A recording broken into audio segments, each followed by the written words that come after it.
भले ही हमारी मृत्यु सर्वधर्म से होगी, लेकिन हमको ये पूर्ण विश्वास है कि हमको अब नरक में नहीं जाना पड़ेगा, हमारी सदगति ही होगी। क्योंकि ये तो गंगा जी का किनारा अंतिम समय में मुख से गंगा का नाम निकल जाएगा, अंतिम समय में गंगा जी का जल एक बूंद मुख में पड़ जाएगा, उसकी तो सदगति हो ही जाती है। हम तो गंगा जी के किनारे बैठे। और दूसरी बात,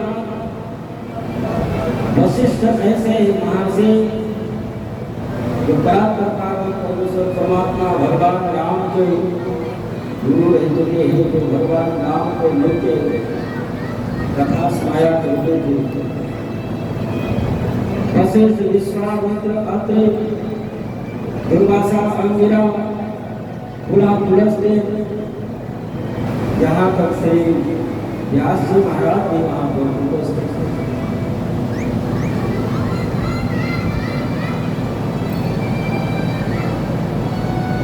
लेकिन सुखदेव जी महाराज प्रश्न करते हैं राजा परीक्षित से, महाराज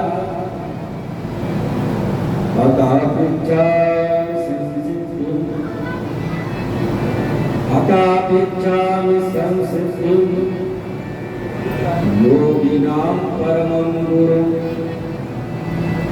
पुंसस्येहं यत् कार्यं नीयमानस्य सर्वथा। मरने वाले को क्या करना चाहिए? श्री सुखदेव जी महाराज कहते हैं कि आपने जो प्रश्न किया है ये अपने लिए आपने नहीं किया है, लोग हित से नहीं किया है। वर्यानीस्ते कृष्णाः हितो लोकहितं नृपाः आत्मविसम्मतः पुंसां श्रोतव्यादिषु उपराः। आपने जो प्रश्न किया है बड़ा सुंदर ही प्रश्न किया है कि मरने वाले को क्या करना चाहिए। इस मृत्यु लोक में जो जन्म लिया है उसको एक दिन तो मरना है, और आपको 7 दिन का तो समय मिला है। बाकी इस मृत्यु लोक में जो भी जन्म लिया है उसके जीवन का 1 सेकंड का भी ठिकाना नहीं है, और इसी 7 दिन में ही सबको जाना है। आत्मा दिन किसी के लिए अलग से मरना नहीं है। और राजन, आपके लिए तो 7 दिन का समय है। सूर्यवंशी एक राजा थे जिनका नाम था कटवाक, उनको तो केवल 1 मुहूर्त का समय मिला था, 1 घड़ी का समय। 1 घड़ी माने 40 मिनट। खट्वांगोजां राजर्षि याते यज्ञायुषाः मुहूर्तात् सर्वं सृज्य गतवान् भयं हरि। खट्वांग नाम के राजा देवासुर संग्राम में देवताओं की सहायता करने के लिए गए, और युद्ध करते करते बहुत समय व्यतीत हो गया। जब देवताओं के द्वारा ये पता चला कि अब आपके लिए केवल 1 मुहूर्त का समय बचा है, 1 मुहूर्त के बाद में, 1 घड़ी के बाद में आपकी मृत्यु हो जाएगी, तो कटवाल नाम के राजर्षि ने 1 घड़ी में ही अपना मन भगवान हरि ने समर्पित किया, और 1 ही घड़ी में वो अपनी सदगति का। आपके लिए तो 7 दिन का समय बचा है।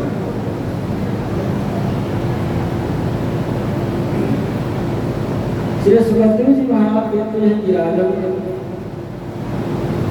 भगवत प्राप्ति करने के लिए, भगवत धाम में जाने के लिए भगवान में मन कैसे लगे, और अंतिम समय में भगवान का स्मरण कैसे बना रहे, उसके लिए तस्माद् भारत सर्वात्मा भगवान ईश्वरो हरि इस संपूर्ण सृष्टि जो दिखाई पड़ रहा है आंखों के सामने, ये मान के चलो, ये दिमाग में रखो कि संपूर्ण सृष्टि जो कुछ भी दिखाई पड़ रहा है, सिया राम में सब जग जाए, सब भगवत स्वरूप है, सब भगवान के ही अंश है। जो जीव आत्मा हमें समाहित है, वही जो अन्य जीव है उनमें भी वही अंश है, उसी परमात्मा का अंश उनमें भी। और परमात्मा में ध्यान कैसे लगे, परमात्मा के ऊपर प्रेम कैसे हो, परमात्मा में प्रेम कैसे हो, उसके लिए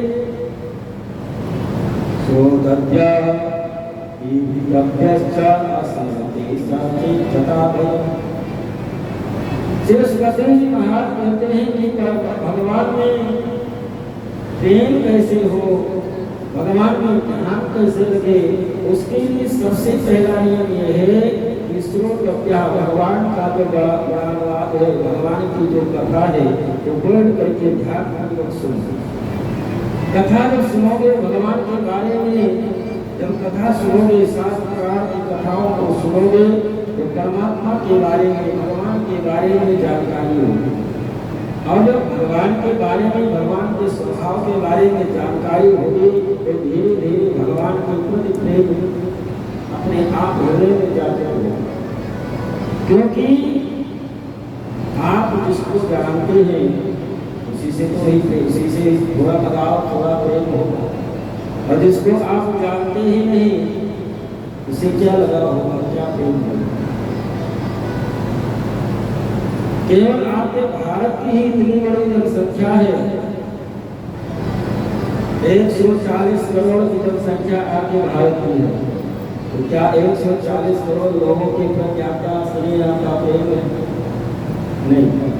कितने लोगों से है जिनको आप जानते हैं, जो आपके रिश्ते के हैं, रिलेशन में है, उन्हीं से लगाव होगा, उन्हीं से प्रेम होगा, जिनके बारे में आप अच्छी तरह से जानते हैं। इसीलिए श्री सुखदेव जी महाराज कहते हैं कि जब कथा को सुनोगे, साथ की पुराण की कथाओं को सुनोगे तो परमात्मा के बारे में आपको जानकारी होगी, उनके स्वभाव के बारे में जानकारी होगी, और जब भगवान के बारे में अच्छी प्रकार से जानकारी होगी तो भगवान के प्रति ऑटोमेटिक प्रेम, लगाव बढ़ेगा। तुम्हारा हमेशा कथा सुनने को तो मिल नहीं सकता, ऐसी व्यवस्था तो है नहीं कि हमेशा कथा सुनाने वाले मिले या कथा की व्यवस्था हो, तो क्या करें, कथा न मिले तो स्वयं बैठ करके घर में भगवान का कीर्तन करिए परिवार के साथ। और वैसे गृहस्थ जीवन में कोई परिवार बैठ करके एक साथ हमेशा बराबर तो कर नहीं सकते, लेकिन एक नियम होना चाहिए कि सायंकाल भोजन के पहले पूरा परिवार बैठ करके ना 1 घंटा तो आधा घंटा, 15 मिनट बैठ करके पूरे परिवार एक साथ में भगवान का कीर्तन करना चाहिए। ऐसा करने से मानव जीवन का कल्याण तो होगा ही, परिवार में भी आपसी सामंजस्य, आपसी प्रेम है। एक साथ बैठ करके भजन करने से, एक साथ बैठ करके भोजन और भजन करने से परिवार में आपसी सामंजस्य, आपसी प्रेम बढ़ता है। और आज के समय में सबसे बड़ी समस्या यही है कि परिवार में आपसी द्वेष, ईर्ष्या, आप परिवार में अलगाव, जहाँ भी जाओ महाराज बेटा कहा नहीं मानता, बहू कहा नहीं मानती, कोई बहू अपने सास से परेशान, कोई बेटा बाप से परेशान, कोई बाप बेटे से परेशान। इसका मुख्य कारण यह है कि सत्संग का अभाव, सत्संग के अभाव के कारण ही आज परिवार में दरारें पड़ रही है, परिवार टूट रहे हैं। जब सत्संग में जाए तो हमारे शास्त्र में सब कुछ बताया गया है। एक सास बहू का क्या रिश्ता होता है, एक बाप बेटे का क्या रिश्ता होता है, ये हमारे शास्त्र में सारी बातें हैं। ये पारिवारिक कथाएं ही है शास्त्र में। यदि हर सास चाहती है कि हमको बहू सीता जैसे हो, और हर बेटी भी चाहती है कि हमको सास कौशल्या जैसे हो, लेकिन ये गुण सास अपने मन अपने हृदय में ले आए, स्वभाव ले आए कौशल्या वाला, तो बहू कैसी भी होगी वो सीता बन ही जाएगी। और यदि सास ताड़का का स्वभाव, ताड़का के स्वभाव वाली सास है, तो बहू तो अपने आप सुपर्णखा बन ही जाएगी। जो बहू आई है वो अपने माता पिता, अपने भाई, अपने परिवार को छोड़ करके आई है। और यदि सास ये समझे कि हमारी भी बेटी मेरी किसी के घर जाएगी, और ये अपने पूरे परिवार को छोड़ करके आई है, जब उसको उसकी माता से अधिक प्रेम, उसके भाई, उसके परिवार से अधिक प्रेम, अधिक स्नेह करेंगे, तब तो वो आपके प्रति लगाव रखेंगे। और आप समझे कि बहू आ गई, अब बेटी को भी कहते कि बहू आई गई है, भोजन बनाएगी, बर्तन धोएगी, झाड़ू पोछा करेगी, नौकरानी तो आई गई, दहेज भी खूब आई और काम भी घर का। तो बहू के साथ में यत्याग ताड़का बनी तो सुपुर्खा वो बनी जाएगी। स्नेह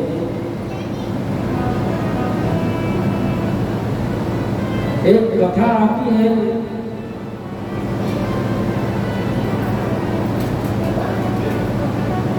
जब राम जी विवाह करके अयोध्या में आ गए, उस समय की एक घटना है। एक राक्षस आता था, अयोध्या के सरयू जी के जल को रोक देता था, और जल को रोक देने से जो सरयू जी के किनारे संत महात्मा कुटिया बना करके रहते थे, वो सरयू जी के जल में उनकी कुटिया बह गया करती। संत महात्मा बहुत परेशान, चक्रवर्ती सम्राट महाराज दशरथ से आकर के निवेदन किए कि महाराज, रात में 12 बजे एक दैत्य आता है, सरयू जी के जल के प्रवाह को रोक देता है, और जल के प्रवाह के रोक देने के कारण हम लोगों की कुटिया सरयू जी में बह जाती है। चक्रवर्ती सम्राट महाराज दशरथ ने कहा, ठीक है, मैं कोई उपाय करता हूँ।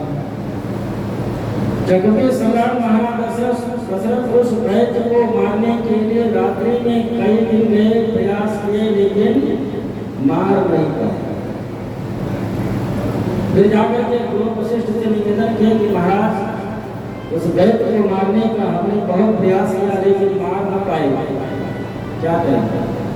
गुरु वशिष्ठ ने कहा कि उस दैत्य को मारने का एक ही उपाय है कि रात्रि के 12 बजे के समय जब वो दैत्य आता है, सरयू जी के जल को प्रवाह को रोकता है, और आप जाएं अपने धनुष पर बाण चढ़ाएं उस समय, और आपकी जो बड़ी बहू है वो घर में जो दिया जलता है दीपक, वो अपने हाथों से दीपक इधर बुझाए और उधर उसको आप बाण से मारे, तभी उसको मार सकते हैं।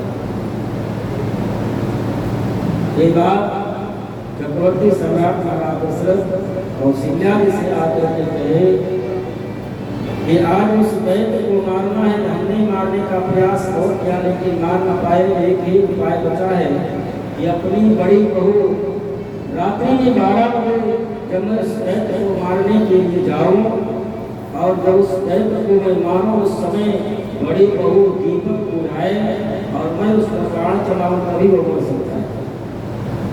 कौशल्या जी क्या कहीं जानती है? कौशल्या जी ने कहा कि मैं अपने बहू को रात्रि में 12 बजे तक जागने का कष्ट नहीं दे सकती। मैं अपने बहू को 12 बजे तक जागने का कष्ट नहीं दे सकते। महाराज यदि आपके बाजुओं में ताकत नहीं रही तो आप चूड़ी पहन करके घर में बैठे जाइए, मैं भी छत्राड़ी हूँ, मैं जाकर के उस बैठ को मारूंगा। सास बहू का ये रिश्ता। जब कौशल्या का स्वभाव अपने अंदर लाओगे तो बहू भाई है, भले ही कैसे है, उसको सीता बनी जाए। हर सास चाहती है सीता जैसे बहू चाहिए, लेकिन स्वभाव तो लाओ तो हम आप लोगों को बता रहे थे कि भजन और भोजन ये दोनों परिवार के लोग एक साथ बैठ करके करें तो जो आज के परिवार में दरारें पड़ रही हैं, पारिवारिक सामंजस्य बिगाड़ हो रहा है, इसमें धीरे धीरे सुधार हो रहा है।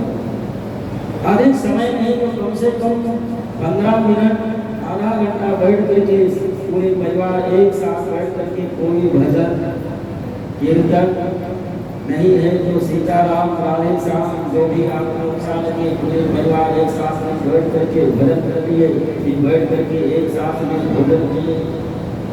ऐसा यदि आप करते हैं तो मैं दावा करता हूँ कि पूरे परिवार में कभी भी बंटवारा नहीं होगा, क्योंकि ऐसा हम कई परिवार में देखते हैं। जब भोजन तैयार हो गया पूरे परिवार इकट्ठा हुए, आधा घंटा बैठ करके कोई भजन संकीर्तन किए, फिर पूरे परिवार एक साथ में बैठ करके भोजन करें, बड़ा सामंजस्य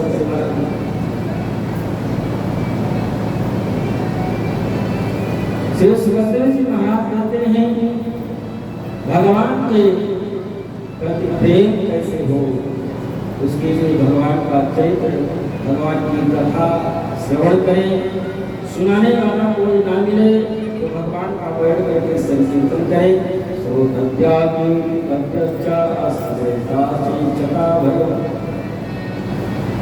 और संकीर्तन करने के लिए 2-4 लोग साथ में चाहिए, 2-4 लोगों का साथ न मिले तो स्वयं अकेले में बैठ करके जब खाली समय में मिले तो भगवान के चरित्रों को तो आप श्रवण कीजिए, उसी का स्मरण करें।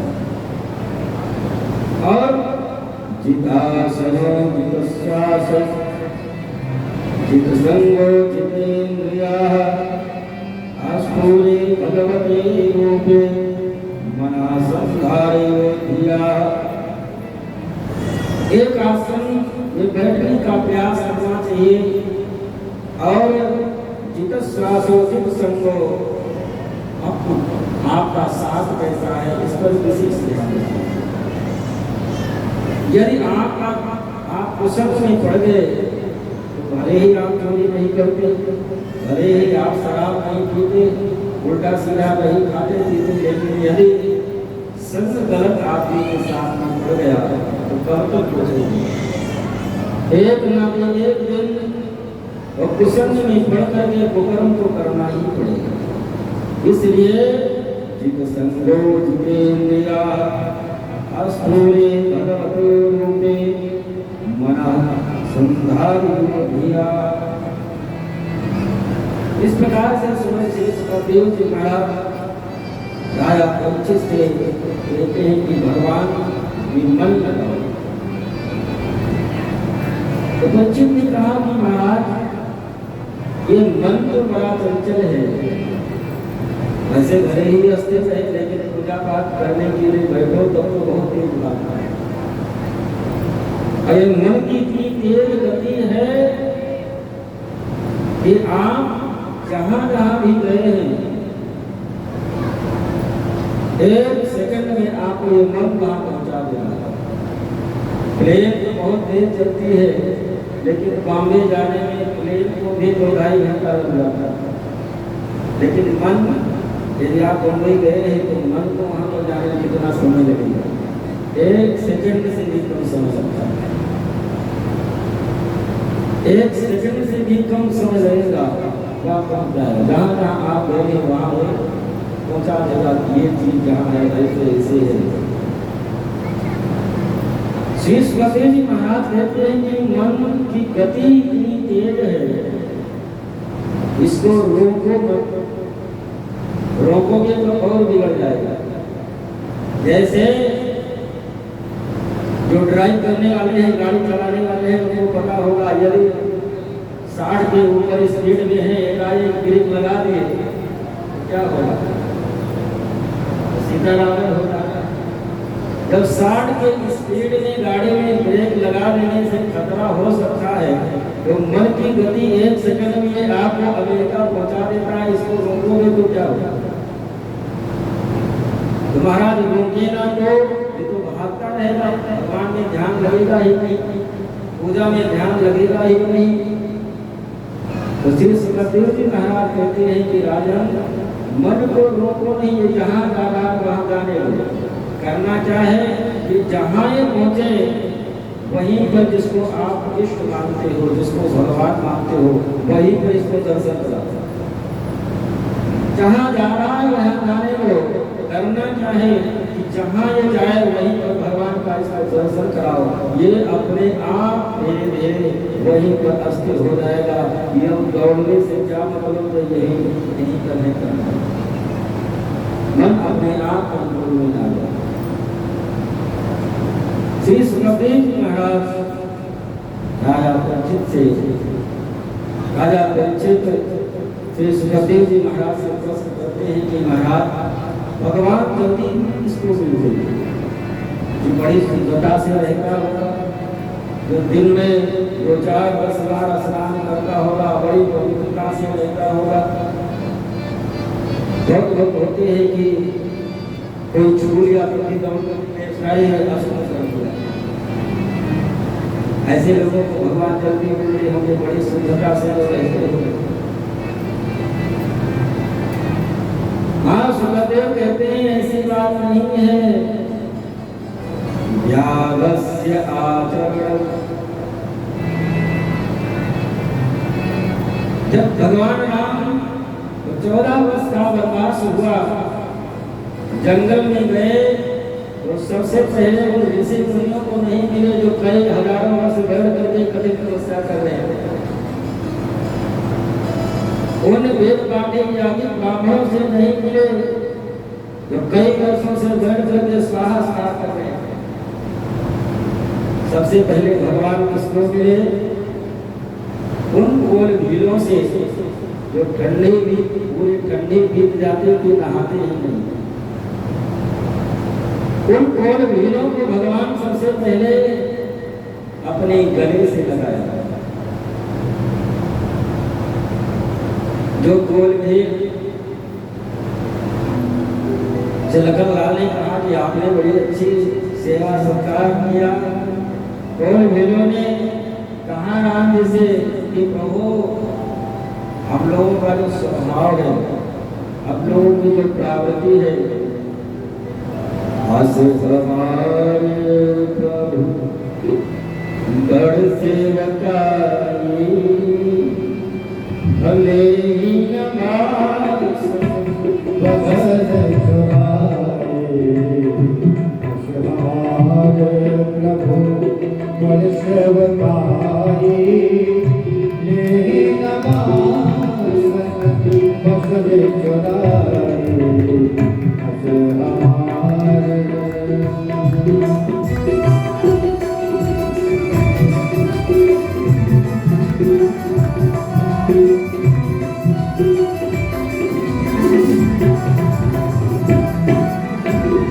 हस हमारे प्रभु बड़ सेवकाई, ले नमाज बदल चुराए। हस हमारे प्रभु बड़ सेवकाई, ले नमाज बदल चुराए। हस हमारे प्रभु बड़ सेवकाई, ले नमाज बदल चुराए। ले नमाज बदल चुराए। ले नमाज बदल चुराए। वो अशुद्ध अवस्था में रहने वाले गोल भील तो 6 महीना बीत जाता है, स्नान ही नहीं करते। भगवान सबसे पहले जंगल में गए तो उन्हीं को गले लगाया। उन कोल भीलों के आंखों में आंसू प्रवाहित होने लगा कि हम लोगों को का जीवन इस जंगल में ऐसे ही व्यतीत हो गया। कोई भी राजा महाराजा हम लोगों से हाल पूछने के लिए नहीं आया।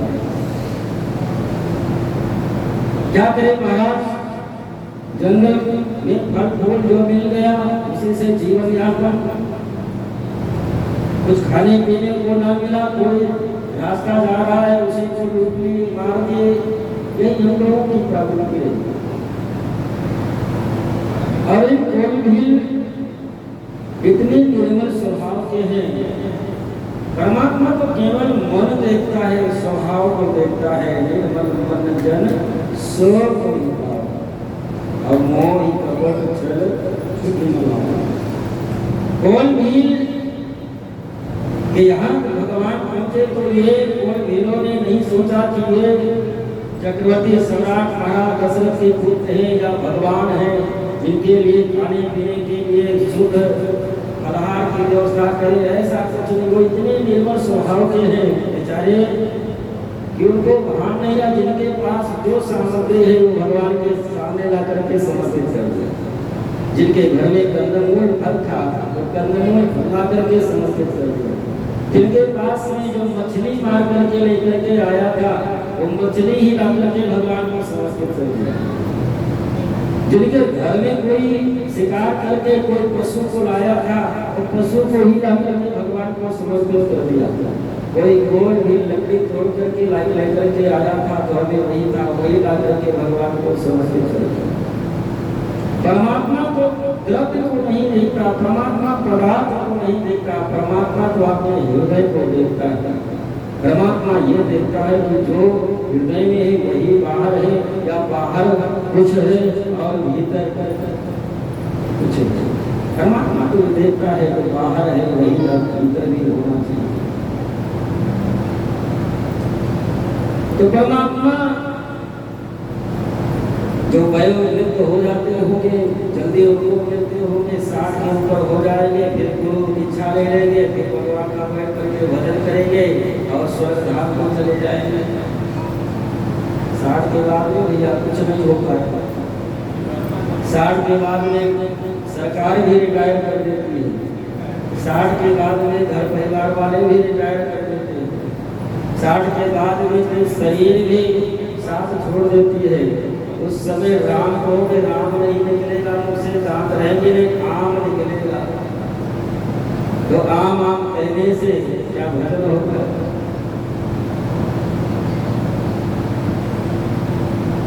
श्री सुखदेव जी महाराज कहते हैं कि राजन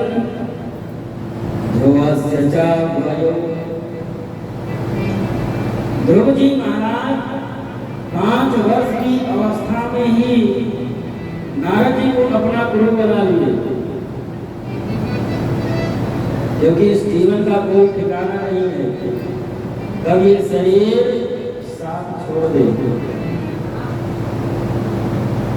ये अब 60 के ऊपर हो जाएंगे, घर में बेटी बहू सब विवाह सब हो जाएगा, तब निश्चित होकर के गुरु मंत्र ले लेंगे, भगवान का भजन करेंगे। क्या पता भैया 60 के जीवन रहेगा कि नहीं, इस जीवन का क्या ठिकाना।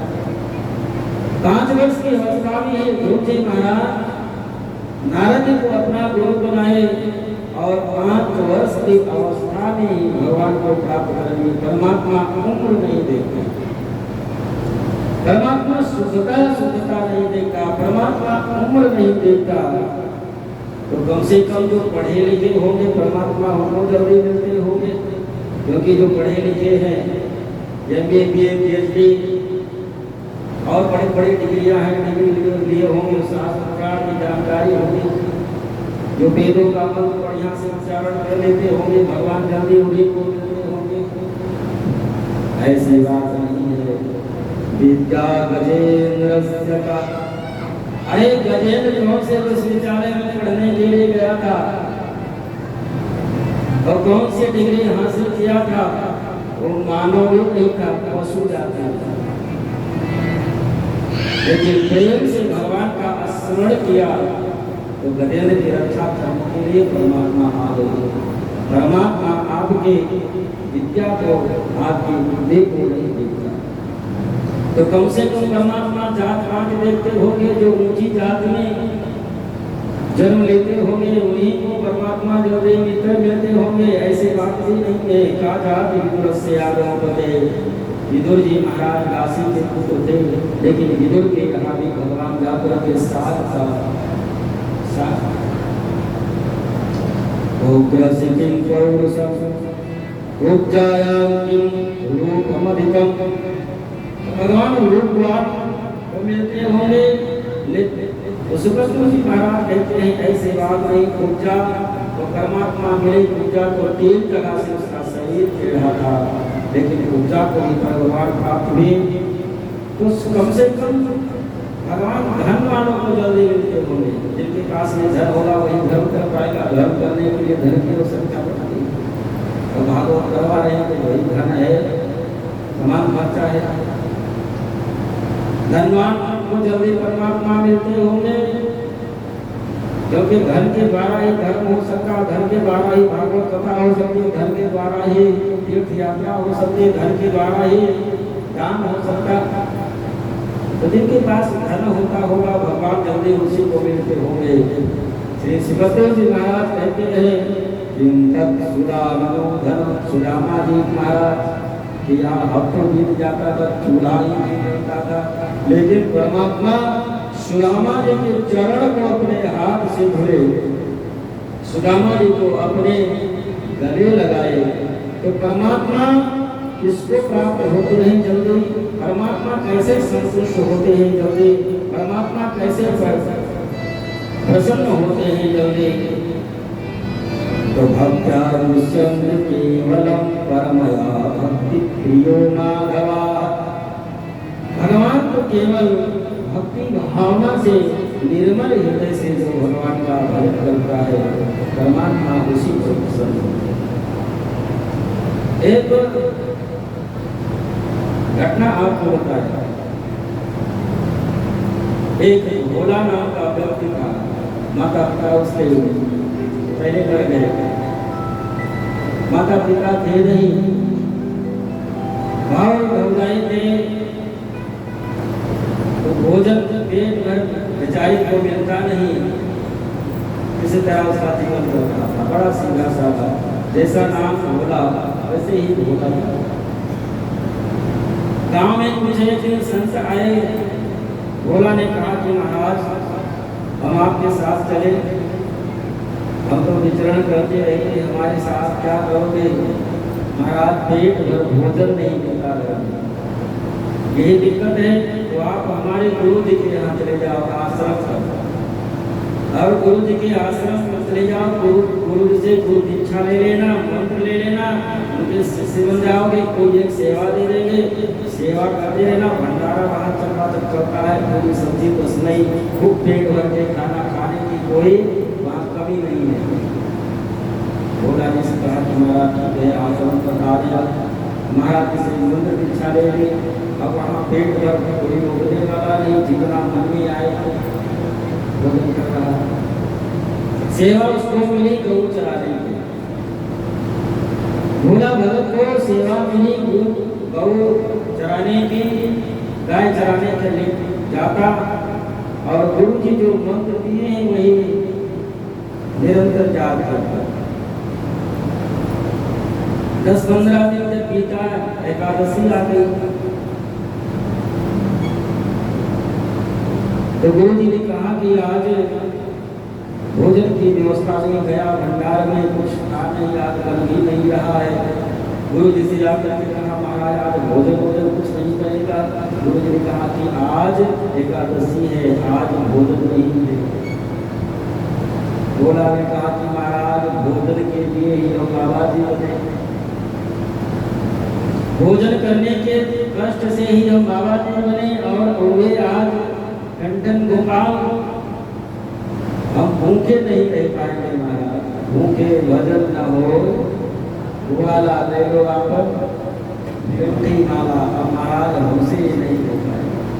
गुरु जी ने कहा ठीक है, एक काम करो, भंडार में तो भोजन बनेगा नहीं, तुम गौ चराने के लिए जा रहे हो, आटा और आलू ले लो, वहीं पर अपना बाटी चोखा बना करके पा लेना। भोला भगत ने कहा ठीक है महाराज। तो वो आटा ज़्यादा था तो भोला आटा लिया और जंगल में गया और बढ़िया बाटी बनाया, आलू भून करके चोखा बनाया, बन करके जब तैयार हुआ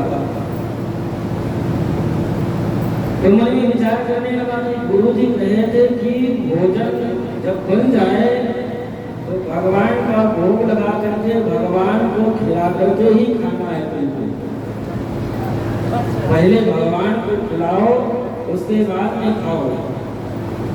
तो बाटी को झाड़ फूंक करके पत्थर में रखा, तुलसी पत्र डाला और भगवान का ध्यान किया कि आओ भोजन करो, क्योंकि हमको भी भूख लगी है, मैं भोजन करूं। भगवान आए नहीं। भोला भगत ने कहा कि जब तक आप आओगे नहीं तब तक हम कैसे भोजन करें, क्योंकि गुरु जी का आदेश है। गुरु जी ने कहा था कि जब तक भगवान को खिला न देना तब तक खाना नहीं। फिर आंख बंद करके फिर बैठा, फिर भगवान का ध्यान किया, भगवान आओ हमको भूख बड़ी देर से लगी है। और आप सोच रहे होंगे कि गुरु जी के यहाँ भोजन मिलेगा, आज उनके यहाँ भोजन नहीं बनेगा, हमारी तरह तुम भी टन गोपाल रह जाओगे, इसलिए हम बनाए हैं यहाँ आकर के भोजन को लोग साथ में कर ले, आ जाओ। भगवान भी नहीं आए। फिर आंख बंद करके बैठा कि आज आप वो क्यों इतना तड़फा रहे और बर्दाश्त नहीं हो रहा है, बहुत देर से भूख लगी। आंखों में आंसू भर करके जो श्री सीताराम जी का स्मरण किया तो भगवान श्री सीताराम जी वहां पर प्रकट हुए।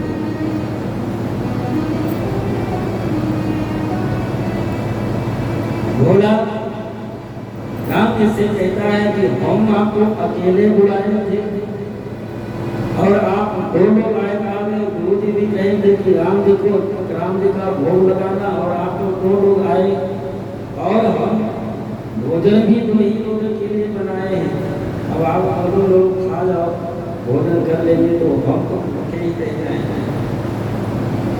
राम जी ने कहा कि अब आप बुलाए हैं तो हम जहाँ भी जाते हैं दो लोग साथ में ही जाते हैं, अकेले जाते नहीं, इसलिए अब आ गए हैं तो भोजन तो कराना ही पड़ेगा। आप बुलाए हैं। राम जी को सीता जी को भोजन कराया, जो बचा स्वयं भोजन किया, वापस लौट करके दूसरी एकादशी जब फिर पड़ी तो गुरु जी से कहा कि गुरु जी उतने आटा और आलू से काम नहीं चलेगा। क्यों?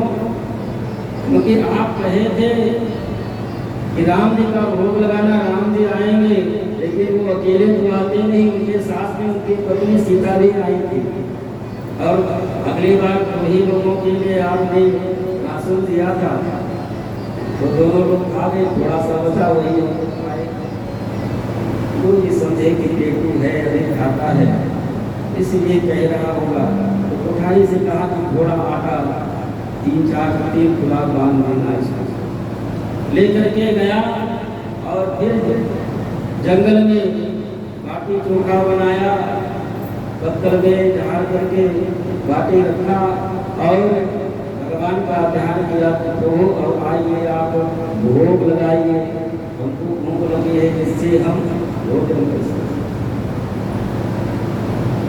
तो अब की बार राम जी भी आए, लखनलाल जी भी आए, श्री सीता जी भी आई, 3 लोग आए। 3 लोगों का ही राशन पाया। भोला भगत ने कहा कि अगले रात तो आप 2 ही लोग आए थे और कह रहे थे कि जहाँ भी हम जाते हैं वहाँ दोनों लोग साथ में ही रहते हैं और ये किसको साथ में अपनी बात पकड़ करके ले आए। राम जी ने कहा कि हमारे छोटे भाई हैं, अरे छोटे भाई हैं, हम जहाँ रहते ये भी साथ में रहते। पिछली बार तो नहीं आए थे साथ में, पिछली बार तो काम से अलग चले गए थे इसलिए नहीं आ पाए, लेकिन अब की बात थे तो ये साथ में आए हैं और साथ में ही रहते। अच्छा ठीक है। 3 लोगों को बैठा करके भोजन कराया, थोड़ा सा बचा भोजन किया फिर अगली एकादशी जब आई तो गुरु जी से कहा कि महाराज गुरु जी तो 3 खुराक कांटे से काम नहीं चलेगा, हम भूखे रह जाते हैं 2 बार से, इसलिए बढ़ा देते हैं। गुरु जी समय की पेटू है, पेट भरता नहीं, चलो ठीक है बढ़ा करके इसको जितना कहे, जितना ये राशन कहे उतना राशन इसको दे ले जाए। जितना राशन कहा बांधा ले करके गट्टर बड़ा सा गट्टर बांध करके चला, लेकिन गुरु जी आज निरीक्षण करने के लिए उसके पीछे लग गए। ऐसा तो नहीं है कि राशन ले जा करके बेच देता हूँ, इतना तो खा नहीं पाएगा जितना भी बड़ा खाने वाला हो, लेकिन 4-5 खुराक तो भोजन कर नहीं पाएगा। तो जब गट्टर बांध करके बड़ा सा चला, गुरु जी पीछे लगे, पेड़ के पीछे छुप करके देखने लगे। लेकिन भोला भगत आज भोजन बनाया नहीं, राशन ले जा करके जंगल में रख दिया और भगवान का स्मरण किया। आज भगवान अकेले नहीं आए, राम जी भी आए, लखनलाल जी भी साथ में है, श्री जगन्नाथनी भी है, लखनलाल भी है, भरत शत्रुघ्न हनुमान पूरे परिवार के साथ में है। राम ने कहा भोला भोजन बनाए नहीं, भोला ने कहा कि क्या पता, पहली बार तो 1 लोगों के लिए भोजन बनाए थे, 2 आने, दूसरे बार में 2 लोगों के लिए बनाए थे, 3 आने, और 3 के लिए बनाते अगर तो 6-7 लोग आए तो कैसे पूरा हो पाता। ये लोग राशन स्वयं बनाओ स्वयं खाओ, जंगल से लकड़ी इकट्ठा करो। गुरु जी सारा दृश्य दूर से ही खड़े देख रहे थे, आंखों में आंसू भर भर के। हम गुरु के गुरु ही रह गए और शिष्य भोला स्वभाव के कारण जिस परमात्मा को ऋषि मुनि हजारों वर्ष बैठ करके कठिन तपस्या करने के बाद में भी एक झलक प्राप्त न कर पाते, आज वो परमात्मा भोला से राशन प्राप्त करके स्वयं भोजन बना करके खा रहे हैं। कहने का मतलब परमात्मा को केवल स्वभाव को देखता है। निर्मल जल ओ मोहि पावा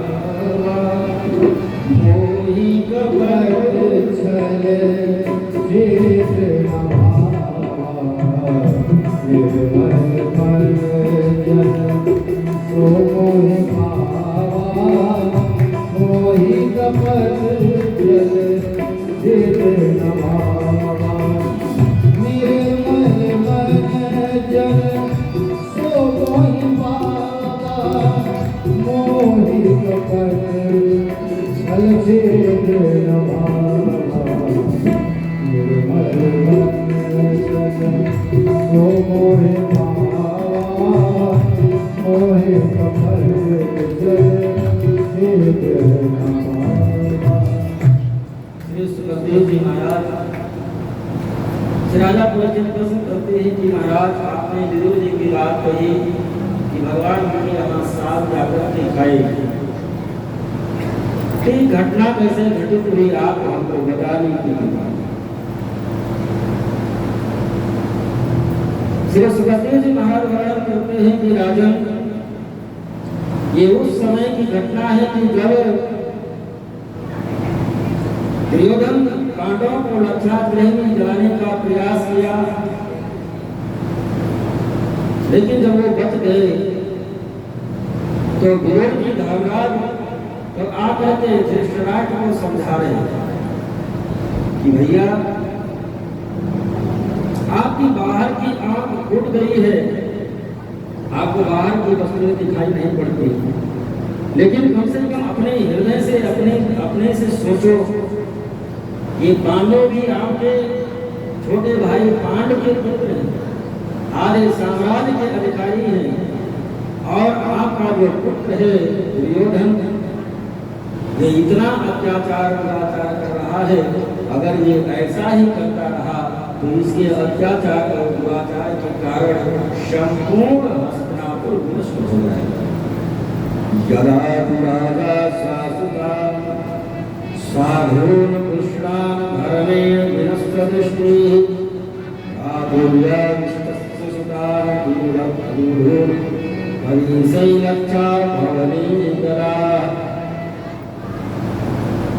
विदुर जी धृतराष्ट्र को समझा ही रहे थे, तब तक दुर्योधन आ गया और दुर्योधन विदुर जी से कहता है कि आप हमारा ही खाते हो और हमारे ही विरोध में हमारे पिता को भड़काते हो, ये ठीक नहीं है चाचा। यदि रहना है तो ठीक से रहिए। इतना कहते ही विदुर जी अपने मंत्री पद का परित्याग करके इस्तीफा दे करके वहां से निकल गए।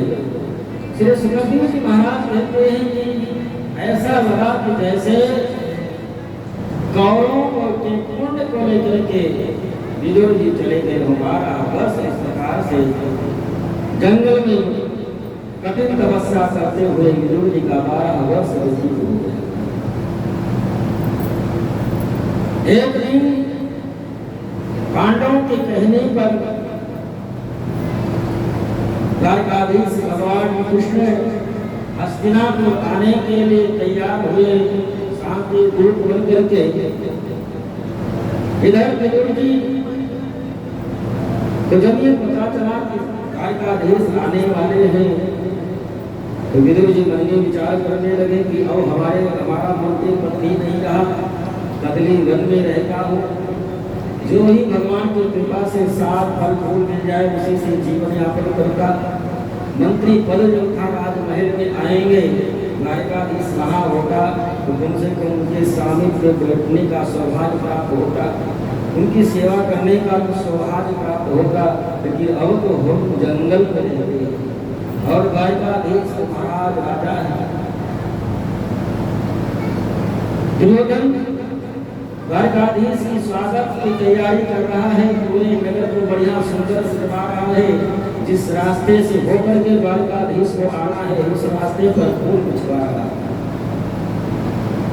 विदुर जी मन में विचार करने लगे, ठीक है हम परमात्मा के समीप नहीं पहुंच सकते, उनकी सेवा नहीं कर सकते, लेकिन दर्शन तो कर ही सकते हैं आम जनता के साथ।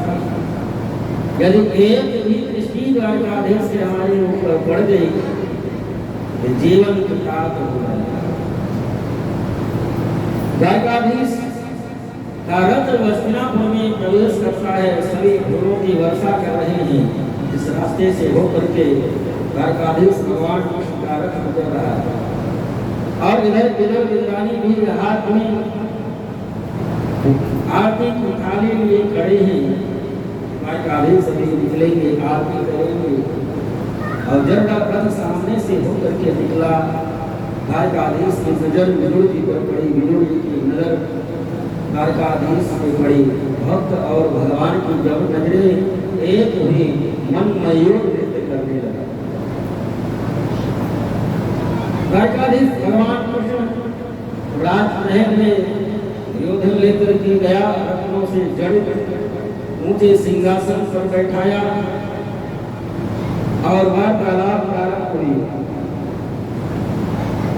दुर्योधन द्वारकाधीश भगवान कृष्ण ने कहा कि दुर्योधन तुम जो कार्य कर रहे हो ये अनीत पूर्ण है, ये धर्म के विरुद्ध है। पांडवों को लक्षाग्रह में जलाने का तुमने प्रयास किया,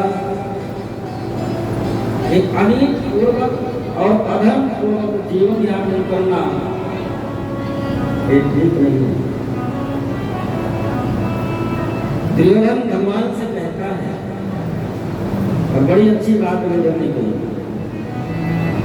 दुर्योधन भगवान से कहता है कि जानामि धर्मम्।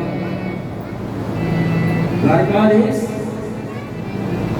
धर्म मैं भी जानता हूं कि क्या धर्म है क्या अधर्म है। ऐसा नहीं कि मैं अज्ञानी हूँ। जानामि धर्मं न जाने प्रवृत्ति, मैं ये जानता हूँ कि ये धर्म है, ये करने से ये धर्म है, लेकिन उसमें हमारी प्रवृत्ति नहीं हो, मैं कर नहीं पाऊंगा। धर्म हमसे हो नहीं पाएगा, वो हमारी प्रवृत्ति नहीं है। और जानामि अधर्मं न जाने निवृत्ति, और ये भी मैं जानता हूँ कि ये कार्य अधर्म पूर्वक है, ये करना अधर्म है, ये न्याय संगत नहीं है, ये पुराण शास्त्र से ये कार्य विरुद्ध है। गायकाधीश से मैं जानता हूँ, ये समझाने की आवश्यकता नहीं है। जानामि अधर्मं न जाने निवृत्ति, लेकिन इसको मैं छोड़ नहीं पाऊंगा। जो धर्म है वो मैं कर नहीं पाऊंगा, और अधर्म है वो हमसे छूट नहीं पाएगा। उससे निवृत्ति हम तुम्हारी नहीं हो सकती। क्यों? क्योंकि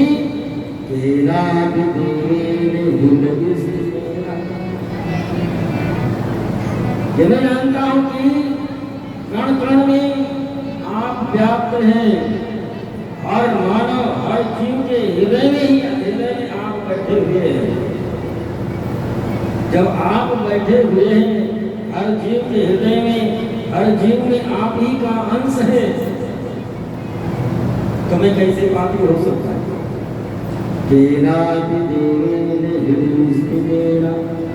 और मैं वही कर रहा हूँ कन्हैया, यथा नियुक्त कथा करो, जिस कार्य के लिए आपने हमको नियुक्त किया है, मैं वही तो कर रहा हूँ। और यदि आपको ये लग रहा है कि मैं अधर्म कर रहा हूँ, तो आप तो हृदय में बैठे हुए हैं।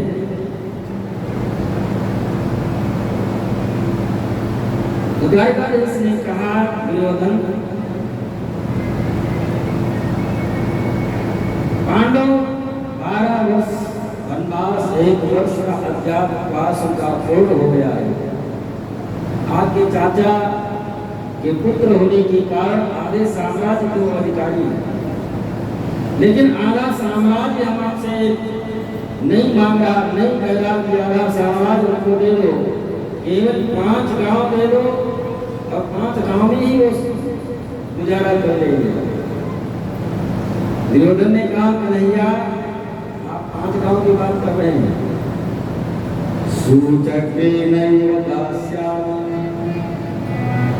मैं एक सुई की नोक के बराबर को जमीन नहीं दे सकता।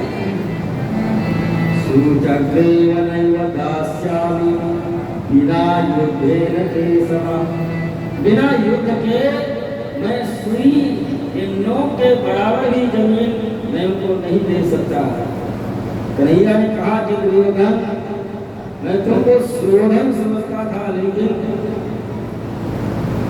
ये युद्ध की विभीषिका तुमने अभी देखी नहीं है। दादी नानी से कहानियों में सुनी होगी, लाखों महिलाएं विधवा हो जाएंगे, लाखों बच्चे अनाथ हो जाएंगे, खूनों की नदियां बहेंगी। दुर्योधन